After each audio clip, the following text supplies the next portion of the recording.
Hello movie lovers, welcome back to Cine explorers.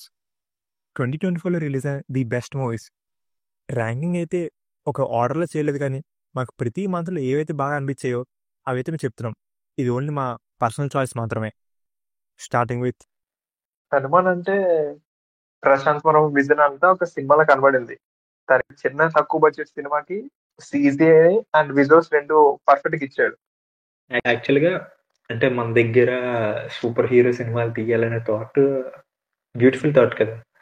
మనం తెలుగు ఒక hero మనం ప్రే చేసే ఒక లార్డ్ని తీసుకుని వచ్చి ఒక యూనివర్స్ని క్రియేట్ చేశాడు. So that was so good. తర్వాత ఒక అటెంప్ట్ అయితే చాలా సిన్సియర్గా చేశాడు. థియేటర్కి వెళ్ళిన వాళ్ళకి గ్రేట్ ఎక్స్పీరియన్స్ ఇచ్చాడు, both sound wise visual wise. ఒక సూపర్ హీరోని పెట్టుకుని ఒక కమర్షియల్ గేమ్ ఆడాడు. అదిగా ఫిబ్రవరికి వచ్చాం. ఫిబ్రవరి వాస్ నాట్ దట్ గుడ్. ఊరు పేరు Bhairavakona was hit. It was good movie అంతే. అండ్ నెక్స్ట్ వచ్చింది టిల్లు స్క్వేర్. నేను పర్సనల్గా విపరీతంగా ఎంజాయ్ చేశాను. కొన్ని చోట్ల తప్ప నేను చాలా బాగా ఎంజాయ్ చేశాను. ఎందుకంటే స్ట్రైట్ అవే సినిమాలోకి వెళ్ళిపోతాడు. అవే అనుపమ క్యారెక్టర్ తీసుకుని వచ్చి ఆ క్యారెక్టర్ తోటి ట్రాక్ ఆడిచ్చింది చాలా బాగుండింది. అండ్ టిల్లు వన్ని సినిమాలో ఇంక్లూడ్ చేశాడు, చూసావా? టిల్ ద ఇంటర్వల్ నేను చాలా ఎంజాయ్ చేశాను. ఇంటర్వల్ తర్వాత కూడా ఎంజాయ్ చేశాను, బట్ ఇంటర్వల్ ముందు ఎంజాయ్ చేసింది వేరే లెవెల్. గామి గురించి చాలా హైప్ కొన్నాను, ఎందుకంటే ఒక 5 to 6 years నుంచి జర్నీ ఫాలో అవుతున్నాను. యూట్యూబ్ లో విద్యాధర్ షార్ట్ ఫిల్మ్స్ నుంచి ఒక ఫీచర్ ఫిల్మ్ వరకు తన పడిన స్ట్రగుల్ అంతా నేను చూస్తున్నాను. ఆ ఓల్డ్ క్రియేషన్ కూడా చాలా బాగా చేశారు. పర్ఫార్మెన్సెస్ చాలా బాగా తెప్పించారు. చాలా బాగుంది, but it could be even more better. కాకపోతే ఆ సాహసం అనేది పే ఆఫ్ అయితే అయ్యింది కలెక్షన్స్ ద్వారా. టైమ్ అది ఎప్పుడు 2018 ముందే కదా సో స్క్రిప్టింగ్ అయిపోయింది అప్పుడు, కాబట్టి అది ఒక టైంలో ఏజ్ అయిపోయింది. బ్రహ్మాస్త్రకి ఎలా అయితే జరిగిందో సేమ్ థింగ్ ఇలా దీనికి కూడా అలాగే జరిగింది. అదే ఆ టైంకి అది నోవెల్గా ఉంటుంది, ఈ టైంకి వచ్చేసరికి అది సమ్వేర్ ల్యాగ్ అయింది. విద్యాధర్ యొక్క ఎఫర్ట్స్కి ఖచ్చితంగా సలాం కొట్టాలి. జూన్ ఏప్రిల్ అయ్యేంత వరకు నాకు తెలిసినంత వరకు ఏ తెలుగు సినిమా అంత ఇంప్రెస్ చేయలేదు. ఇప్పుడు తెలుగు సినిమాకి ఒక బ్రీత్ కావాలి అన్న టైంలో వచ్చిన సినిమా కల్కి. ప్రభాస్ విజృంభణ చేశాడు బాక్స్ ఆఫీస్. స్లోగా ప్రమోషన్ కంటెంట్ రిలీజ్ చేస్తూ మనకు తెలిసింది తప్ప స్టార్టింగ్ నుంచి ఈ సినిమాకి బిల్డ్ అయిన హైప్ బజ్ అంతా ఒక వేరే లెవెల్లో ఉండేది. బేసికల్ గా టీజర్స్ ట్రైలర్స్ రాగానే every audience be like, Nagi what did you created అంటే ఒక టైం చేంజర్ నే తీసుకుని వచ్చి పెట్టినట్లు అనిపించింది. లైక్ స్టన్నింగ్ అనిపించే విజువల్స్ అండ్ కాన్సెప్ట్ కూడా నా ఓవర్ ది హెడ్ ఉంది. సో మచ్ ఎక్సైట్మెంట్ అయితే ఉండింది. ఒక బస్ బేసికల్గా బుచ్చి భైరవ ఇవన్నీ మంచి హైప్ క్రియేట్ అయింది. ఫైనల్ డే ఫిలిం రిలీజ్ అయింది. వెళ్ళిన తర్వాత ఒక రకమైన ఎక్స్పీరియన్స్ అయితే వచ్చింది. ఏదో కొంచెం దగ్గర కొంచెం డిసప్పాయింట్మెంట్ కూడా ఉంది. ఆ డిసప్పాయింట్మెంట్ పక్కన పెడితే కొంతవరకు కాదు, సాటిస్ఫైడ్. Last 30 minutes fantastic. చిన్నపిల్లాడి నుంచి పెద్దోళ్ళ వరకు. ఈవెన్ నీకు మహాభారతం తెలియకపోయినా నువ్వు ఆ ఎక్స్పీరియన్స్ పాడవదు, ఇంకా ఎన్హాన్స్ అయ్యేలా చేసుకున్నాడు. హెరో క్యారెక్టర్ మనం మిస్ అయిన ఆ వైబ్, ప్రవాస్ దగ్గర నుంచి ఒక బుజ్జిగాడి వైబ్ని చాలా రోజులకి మళ్ళీ చూసినట్లు నాకు అర్థమైంది. కొందరికి ఏంటంటే ఇప్పుడు భైరవ్ అనే ప్రభాస్ అనేవాడు బిగ్గెస్ట్ స్టార్, ఒక మాస్ హీరో, హుందాతనం ఉండింది. అలాంటి వచ్చి కామెడీ అంటే ఫన్నీ కర్కీ రోల్ ఇచ్చారేంటి అని అనుకుంటారు. బట్ థింగ్ ఏంటంటే క్యారెక్టర్ ఒక ఎవాల్యుయేషన్. ఒకవేళ స్ట్రాంగ్ రిజిడ్ ఇలాగే ఉన్నాడు అనుకో, లాస్ట్కి కర్ణ అనగానే సపరేట్ అంటే ఆ ఫీల్, ఆ వైబ్ రాదు. నిజంగా నీకు ఆ గూస్ బంప్స్ ఫీలింగ్ రాదు. అది ఎప్పుడైతే కర్కీగా కామికల్గా ఉన్నాడు, సో ద క్యారెక్టర్ ట్రాన్స్ఫర్మేషన్ నీకు ఒక సపరేట్ ఎక్స్పీరియన్స్ ఇప్పించింది. Background score, visuals, great experience థియేటర్లో. నెక్స్ట్ ఇప్పుడు వచ్చింది ఆగస్ట్ అనేది ఒక గేమ్ చేంజర్. మంత్ నుంచి మొదలైంది, ఈ ఇయర్కి వైబ్ రావడం మొదలైంది తెలుగు సినిమాకి. అందులో Yeah. ఫస్ట్ టేక్ ప్లేస్ తీసుకుంది కమిటీ కుర్రాలు. ఆ క్యారెక్టర్స్ ఒక నోస్టాల్జిక్ ఫీలింగ్ కూడా వస్తుంది మీకు ఆ సీన్స్ అన్ని చూస్తున్నప్పుడు. ఇంటర్వెల్ హెవీ సీన్ ఉంటుంది, ఒక హెవీ ఎమోషనల్ ఇంపాక్ట్ఫుల్ సీన్ ఉంటుంది ఒకటి. అది సెకండ్ హాఫ్ ఎవ్రీథింగ్ చాలా బాగా అనిపించింది నాకు. ప్రతి ఒక్కరి పర్ఫార్మెన్స్ కూడా చాలా బాగుంది. న్యాచురల్ గా అందరు బాగా చేశారు. సరిపోదు సినిమా. ఎందుకు ఈ సరిపోదు సినిమా ఎలా ఉంది? ఫస్ట్ ట్రైలర్ రిలీజ్ అయిన తర్వాత నేను వేరే లెవెల్ ఎక్స్పెక్టేషన్ పెట్టుకున్నాను. నాని వివేకా త్రేయ కాంబో, ఒక యాక్షన్ మూవీ, స్క్రీన్ ప్లే, మరి జేక్స్ బిచర్ బ్యాక్గ్రౌండ్ స్కోర్ మెంటల్స్ అనుకున్నాను. అండ్ సినిమాకి వెళ్ళిన తర్వాత ఫస్ట్ 20 minutes చాలా బాగుండింది. సో చాలా నెమ్మదిగా నీట్గా అన్ని ఇంట్రడ్యూస్ చేసుకుంటూ వెళ్తాంట. తర్వాత నెమ్మదిగా స్మూత్గా స్టోరీ మొదలెట్టాడు అండ్ క్యారెక్టర్స్ ఇంట్రడ్యూస్ చేసుకున్నాను. నాకు ఐ హ్యావ్ సమ్ ప్రాబ్లమ్స్ ఉన్నాయి నాకు కొన్ని. కాకపోతే ఓవరాల్గా ఎంటర్టైన్మెంట్గా చూసుకుంటే నేను చాలా బాగా ఎంజాయ్ చేశాను, సినిమా ఎంజాయ్ చేశాను. బట్ కొన్ని డిస్టర్బెన్సెస్ అయితే ఉండింది. కానీ ఫర్ సపోజ్ విలన్ క్యారెక్టర్స్ దగ్గర వాటి దగ్గర కొద్దిగా డిసప్పాయింట్. ఎంటర్టైన్మెంట్ అయితే మంచిగా ఇచ్చింది. 35 ఒక చిన్న కథ కాదు. దీని గురించి ఒక స్పెషల్ వీడియో కూడా చేసాం. చూడలేని వాళ్ళు ఉంటే ఒకసారి చూసేయండి. Beautiful experience. నేను అది యాక్చువల్గా ఓటీటీలో చూశాను. అది థియేటర్లో చూసుంటే బాగుండు అనిపించిన సినిమాలో ఇది ఒకటి. సేమ్ ఇంతగా కమిటీ కుర్రాలకి ఎలా అనిపించిందో ఈ సినిమా కూడా ఆ విధంగా అనిపించింది. కమిటీ కుర్రాల్ని 35ని నేను థియేటర్లో మిస్ అయినందుకు ఒక రకమైన చిన్న ఫీలింగ్. నెక్స్ట్ వచ్చింది మొత్తం వదలరా 2. Satya's one man show. మెంటల్గా ఎంజాయ్ చేశాను థియేటర్లో నేను. ఫస్ట్ హాఫ్ లో కొన్ని పోర్షన్స్, సెకండ్ హాఫ్ లో కొన్ని పోర్షన్స్, దీనికి క్లైమాక్స్ పోర్షన్స్ లో సత్య చించేశాడు, మామూలుగా కాదు.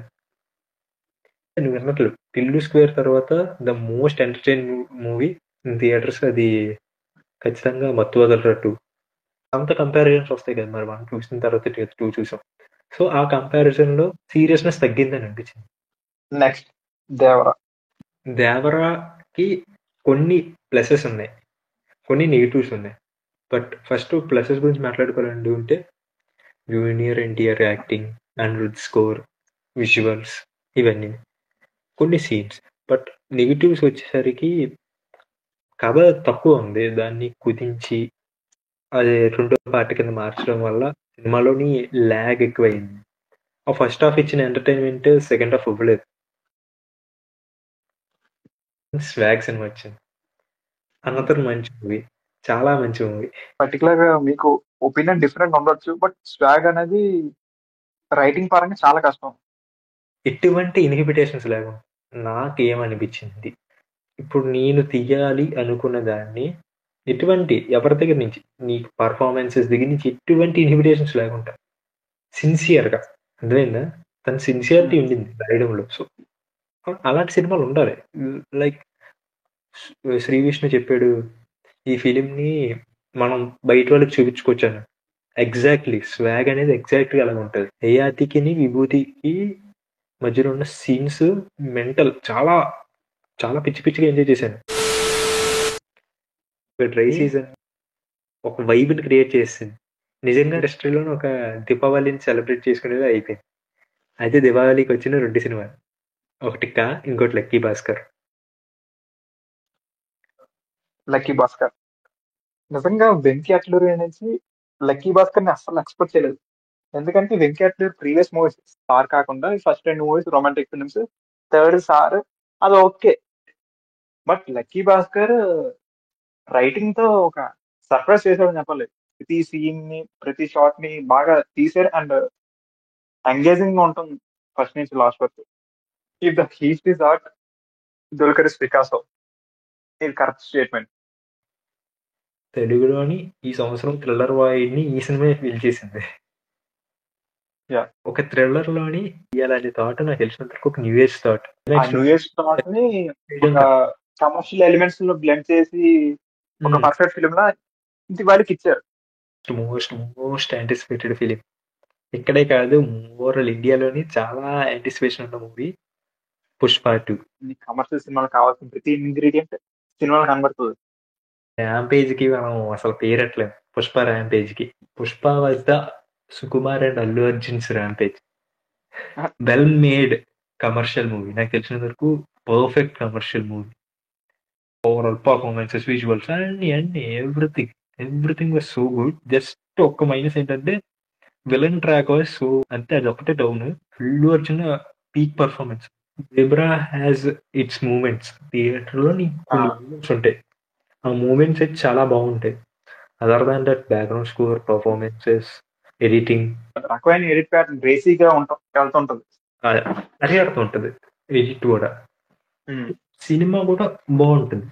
It can be much more better, but ఉన్నంత వరకు చాలా బాగుంది ఈ సినిమా. మస్ట్ వాచ్, ఖచ్చితంగా సినిమాని ఖచ్చితంగా చూడాల్సిన సినిమా. ఈ స్పెషల్ మెన్షన్స్ అన్ని తెలుగులో డబ్ అయినా లేకపోతే వేరే లాంగ్వేజ్ లో హిట్ అయినా the good life. Not even national award, he should get an Oscar.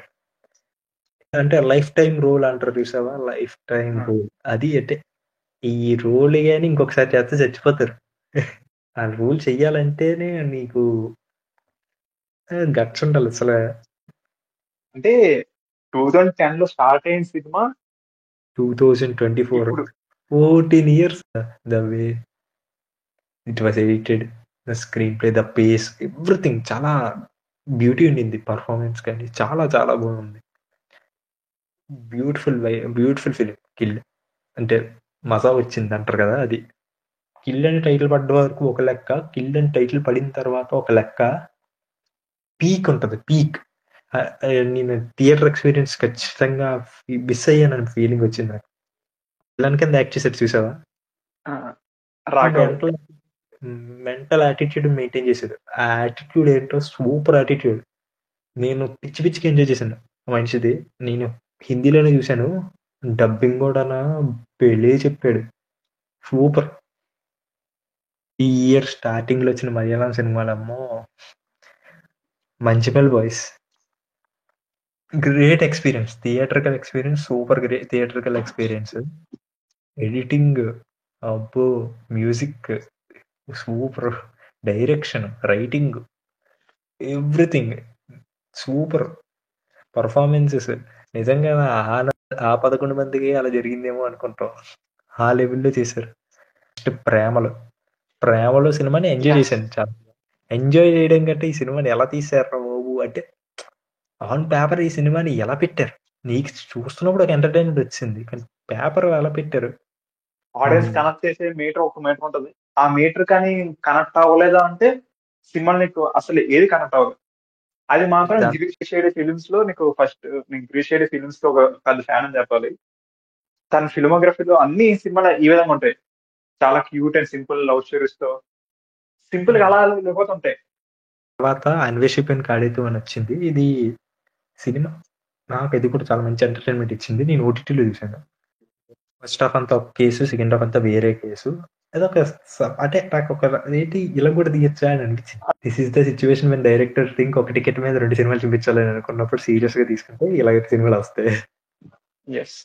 But that was good movie. ఖచ్చితంగా ఎవరైనా చూడకుంటుంటే గో అండ్ వాచ్. ఈ ఇయర్ లో one of the most entertaining character. Tillu square అనే దాంట్లో అలాగే ఎంటర్టైన్ అయ్యాము, అలాంటి ఎంటర్టైన్మెంట్ వచ్చేది. ఆవేశం ఎడా మూడే విపరీతంగా ఎంటర్టైన్ అయ్యాను. పాత భాషలు వన్ మ్యాన్ షో స్టీలర్ మామూలు కాదు. ఎన్ని జరుగుతున్నా మనం ఇంకా స్క్రీన్ లో ఫాదర్ ఎంట్రీ కోసం లిటరల్ గా వెయిట్ చేస్తున్నాం. ఇప్పుడు ఎప్పుడు ఇప్పుడు ఎప్పుడు వస్తాడు, వచ్చిన వెంటనే చాలా బాగా చేస్తాడు, super. One of the best entertainer year లో. లబ్బర్ బంధు ట్రైలర్ టీజర్స్ నేను ఫాలో అవుతూ వచ్చానంటే హరీష్ కళ్యాణ్ వర్క్స్ ఫాలో అవుతూ ఉంటాను. సో ఆ విధంగా ట్రైలర్ టీజర్స్ చూసినప్పుడు క్రికెట్ మీద నడుస్తుంది అండ్ అలాగే తమిళ రిలీజ్ అయింది. నేను థియేటర్కి వెళ్ళలేదు, ఓటీటీలో వచ్చినప్పుడు చాలా అప్రిషియేషన్ ఉంటున్నాను అని సినిమా చూడడం జరిగింది. ఏముందిలే క్రికెట్ గురించే కదా, సేమ్ ఇలాంటి బ్యాక్ డ్రాప్ చాలా మూవీస్ వచ్చాయి కదా చూడడం మొదలు పెట్టాను.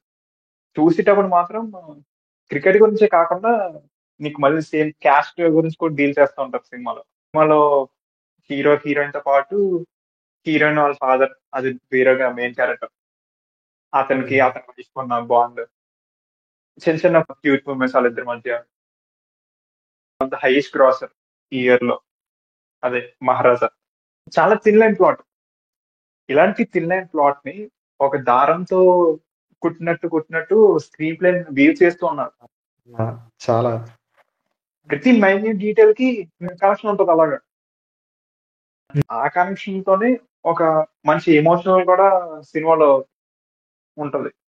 సినిమాలో యాక్షన్ సీక్వెన్స్ కూడా రియలిస్టిక్ గా ఉన్నాయి. మహారాజా స్క్రీన్ ప్లేని ఎంతో మంది చాలా ఇంపాక్ట్ చూపించింది. మహారాజా స్క్రీన్ ప్లే తాంగలన్ చాలా హెవీ ఎఫర్ట్స్ పెట్టారు తాంగలన్ సినిమా. ఎఫర్ట్స్ అన్ని నీకు కనబడతాయి. చాలా బాగా నచ్చింది సినిమా. కొంచెం డ్రాప్ అవుతున్నా మధ్యలోని, బట్ ఎక్స్పీరియన్స్ అయితే మాత్రం చాలా బాగుంటది.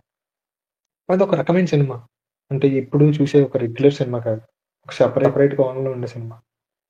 నాట్ ఈవెన్ ఓన్లీ ఎవరు విక్రమ్ ఒక్కలే అనుకుంటే లేదు. ప్రతి ఒక్కరు ఎంత ఎంత ఎంత బాగా చేస్తారంటే వాళ్ళందరూ అక్కడ ఉన్నోళ్ళే నిజంగా. చియాన్ విక్రమ్ గురించి చెప్పవసరం లేదు. ఎందుకంటే ట్రాన్స్ఫర్మేషన్స్ లో తన క్యారెక్టర్ కోసం పెట్టే ఎఫర్ట్ మాత్రం మనం చాలా సినిమాలు చూస్తుంటాం. అది ఈ మూవీలో అయితే 100% ఇచ్చారు. ఇది ఒక షాకింగ్ థ్రిల్లర్. షాకింగ్ అంటే షాక్ అవుతాం. ఏంటి ఎఫర్ట్స్ ఏంటి అసలు. అమరం ఇంకా స్టార్టింగ్ ఏంటంటే లైక్ ఇలాంటి ఆర్మీ బేస్డ్ మూవీస్ లో మనకి ఓన్లీ అంటే హీరో సైడ్ ఏ విధంగా ఉంటది. హీరో బయోపిక్ మూవీ కదా ఇది. సో అంటే హీరో బయోపిక్ ఏముంది వాట్ వర్క్డ్ ఫర్ మీ అనేసి లెక్కేసుకుంటే the way it started man, అది చాలా బాగా ఇంటెన్స్ గా చాలా మంచిగా స్టార్ట్ చేశారు. అండ్ తర్వాత ద వే అంటే లవ్ స్టోరీలోకి ఎలాగ వెళ్ళింది, తర్వాత ఎలాగొచ్చింది, మళ్ళీ బ్యూటిఫుల్ గా డీల్ చేసే కొన్ని సీన్స్ ఉంటాయి. బేసికల్ గా వ్యాన్ లో ఒక సీన్ ఉంటుంది. అందరు వెళ్తూ ఉంటారు. అక్కడ హిందూ రెబికా కాల్ లో ఉంటుంది. అది ముందు దాంట్లో అటాక్ జరుగుతుంది సడన్ గా. అటాక్ జరిగినప్పుడు ద వే అసలు బ్రిలియంట్ సీన్. ఇయర్ లో బ్రిలియంట్ గా అనిపించింది సీన్. విపరీతంగా ఇన్వాల్వ్ అయిపోయాను. చాలా బాగా ఎంజాయ్ చేసింది ఆ సీన్ ని. చాలా బాగా అంటే ఎంజాయ్ చేయడం కాదు, అదేంటారు ఇన్వాల్వ్మెంట్, ఆ ఇంటెన్సిటీని ఆ ఇన్వాల్వ్మెంట్ని నాకు వెంటనే ఆ సీన్ స్టార్ట్ చేయడమే నాకు స్ట్రైకింగ్ గా వెళ్ళిపోయింది లోపలికి. అలా చాలా సీన్స్ ఉంటాయి బేసికల్ గా సినిమాలో. కొన్ని మూమెంట్స్ ఉంటాయి బేసికల్ గా. వీడియో కాల్ చేసుకుని హీరో హీరోయిన్ మాట్లాడుకుంటారు. ఆ మూమెంట్ చాలా బాగుంటది. బేసిక్ ఆ లవ్ స్టోరీ పార్ట్ ఏదైతే ఉందో చాలా బాగా డీల్ చేశారు. లవ్ స్టోరీ ఆ ఇంటెన్స్ సీన్స్, ఆ సీన్ అలాగే అసలు. అదే ఇంకా వీడియోలో ముందు ప్రొసీడ్ అయ్యేందుకు మీకు స్క్రీన్ మీద చూపించిన టాపిక్స్ మీద మీ వీడియోస్ చేస్తున్నాం. అలాగే ఇంట్రెస్టింగ్ మూవీ అప్డేట్స్ షార్ట్స్లో అప్లోడ్ చేస్తాం. నచ్చితే లైక్ చేసి సబ్స్క్రైబ్ చేయండి. మూవీ అప్డేట్స్ యూట్యూబ్లో కన్నా ట్విట్టర్, ఇన్స్టాగ్రామ్, ఫేస్బుక్లో అఫీషియల్ అనౌన్స్మెంట్ కన్నా ముందు పోస్ట్ చేస్తాం. మీకు ఇంట్రెస్ట్ ఉంటే డిస్క్రిప్షన్లో లింక్ ఉంది, అది క్లిక్ చేసి వెంటనే ఫాలో కొట్టేయండి. మా రేంజ్ ప్రమోషన్స్ అయిపోయి ఇంకా వీడియోలోకి వెళ్ళిపోదాం. ఇంకా లాక్కండి తెగుద్ది. నాకు అదే అనిపిస్తుంది. సత్యం సుందరం 96 డైరెక్టర్ ప్రేమ్ కుమార్ డైరెక్ట్ చేసిన ఈ మూవీ ఒక హార్ట్ వార్మింగ్ ఎక్స్పీరియన్స్ ఇచ్చింది. ఈ మూవీలో చాలా సీన్స్కి మనం రిలేట్ అవుతాం. ఏదో ఒక స్టేజ్లో మనం ఎక్స్పీరియన్స్ చేసి ఉంటాం. సుందరం లాంటి స్వచ్ఛమైన మనసుతో ఉండే క్యారెక్టర్స్ చాలా తక్కువ మంది కనిపిస్తారు. ఈ మూవీలో 2 సీన్స్ ఉంటాయి. ఈ సీన్స్ చాలా బాగా ఎమోషనల్ అయ్యా. ఆ సీన్స్ ఏంటంటే అరవింద్ స్వామి బాధలో వద్దని వదిలేసిన సైకిల్ కార్తీక్ ఫ్యామిలీకి సెటిల్ లైఫ్ ఇచ్చింది. అండ్ ఇంకోటి అరవింద్ స్వామి వాళ్ళ చెల్లెలకి పట్టీలు పెట్టే సీన్. ఈ 2 సీన్స్ మాత్రం చాలా ఎమోషనల్గా అనిపించాయి. ఒక ఇద్దరి మధ్య మాట్లాడుకున్న కన్వర్జేషన్ 2.5 డ్యూరేషన్లో ఒక మూవీగా పెడితే అంత ఎంగేజింగ్ ఉంటుందా అని ఇప్పుడు అనుకోలేదు. కానీ ఈ సినిమా చూసినప్పుడు మాత్రం ఒక రకమైన ఎక్స్పీరియన్స్ ఇచ్చిందని చెప్పాలి. కార్తీ అరవింద్ స్వామి నిజంగా బావమాది అనేలా యాక్ట్ చేశారు. ఎప్పుడో కానీ ఇంత మంచి సినిమాలు రావు, వచ్చినప్పుడే థియేటర్లు చూడాలి. మీకు ఏ సీన్ బాగా కనెక్ట్ అయిందో కమెంట్ చేయండి. బ్లాక్ జీవకి మచ్ నీడ్ కంబ్యాక్ ఇచ్చింది. స్టార్టింగ్ ఏముందులే స్టార్ట్ చేశా కానీ వెళ్ళే కొద్ది స్క్రీన్ ప్లే గ్రిప్పింగ్గా వెళ్తుంది.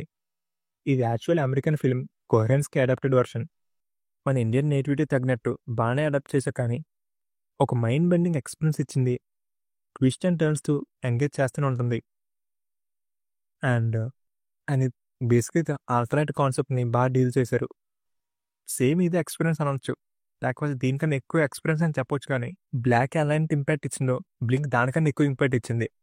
ఏమన్నా రాశారు స్క్రీన్ ప్లే, కన్ఫ్యూజన్ లేకుండా నీట్గా ఒక కాంప్లెక్స్ కథని అందరికి అర్థమైనట్టు చెప్పారు. అసలు ఈ కథ మొత్తం చూసిన తర్వాత సినిమా ఈ కథ వేరే వాళ్ళు చెప్పమంటే మనం చెప్పలేము. అంటే ఒక ట్విస్ట్ ఉంటుంది, ఆ ట్విస్ట్కి అయితే మైండ్ పోద్దని చెప్పాలి. ఒక మాటని ఈ మూవీ గురించి డిఫెండ్ చేయడం చాలా కష్టం, జస్ట్ ఎక్స్పీరియన్స్ చేయాలంతే. అండ్ ఇది ప్రైమ్ వీడియోలో స్ట్రీమ్ అవుతుంది, చూడలేని ఉంటే చూసేయండి. ఈ 2024లో రిలీజ్ అయిన మూవీస్లో నా పర్సనల్ ఫేవరెట్ ఈ మూవీసే. మీ పర్సనల్ ఫేవరెట్ ఏంటో నా కమెంట్ సెక్షన్లో కమెంట్ చేయండి. నెక్స్ట్ వీడియోతో మేము ముందుకు వచ్చేస్తాం. అంతవరకు టాటా.